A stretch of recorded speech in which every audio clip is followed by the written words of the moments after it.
Greetings, thank you for lending an ear to the Voice of the Times for Friday, January 7, 2022. Brought to you by Wilcon Depot, the country's leading home improvement and construction supplies retailer.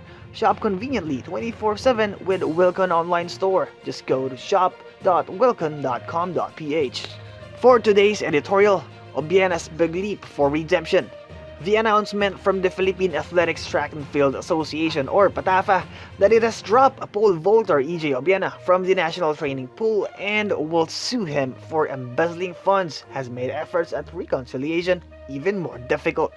In a press statement, PATAFA laid out its case against Obiena, saying its administrative committee labored through many days and nights, carrying over until the wee hours of the next and meeting several times during the same day and evaluating the evidence, anchored mainly on the documents and testimony from Obiena's coach, Vitaly Petrov, and Sergey Bubka, the senior vice president of the International Association of Athletics Federations.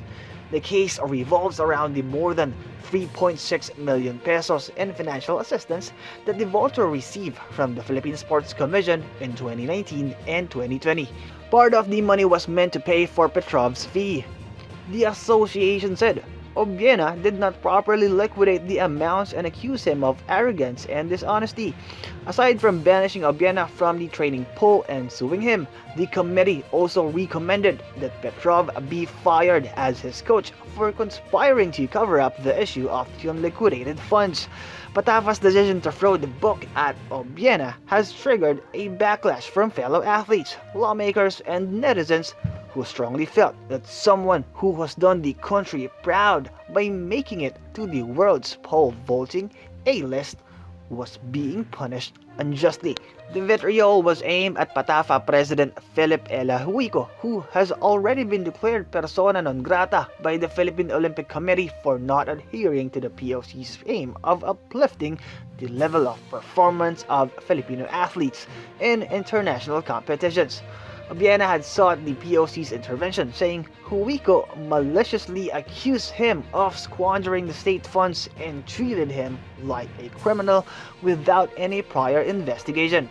The POC tried to get Obiena and Huico together to sort things out, but Huico refused, urging the POC to stay clear of the matter. Malacanang, however, has waded into the controversy, with Palace spokesman Carlo Alexi Nograles saying he hopes the differences between Obiena and the PATAFA will all be threshed out. But Nograles also pointedly added that the Palace will continue to support Obiena and all other athletes. Being ejected from the training pool means Obiena's financial lifeline would be severed. He will no longer receive further government funding, and that is a major setback to his preparations for key international tournaments, including the Asian Games and the Southeast Asian Games this year. His focus and morale have also been dampened, a serious problem for a world-class athlete who needs to maintain a sharp physical and mental edge. Huico has chosen a hard-nosed approach in dealing with Obiena, leaving little room for compromise or conciliation.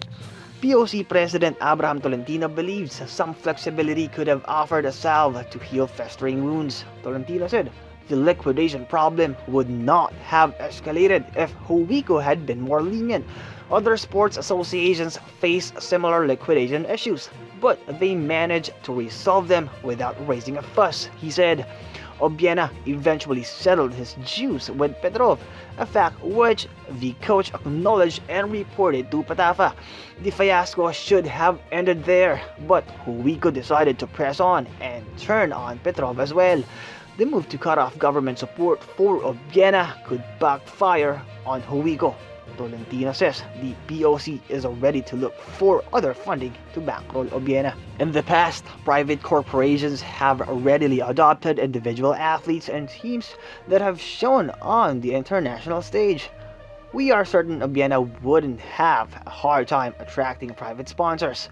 Obiena says he has a small window to save my season, and I do not want to be distracted any further by Philip Huico and the PATAFA. The spunk and the determination are etched in his fighting words. My pole will be my platform.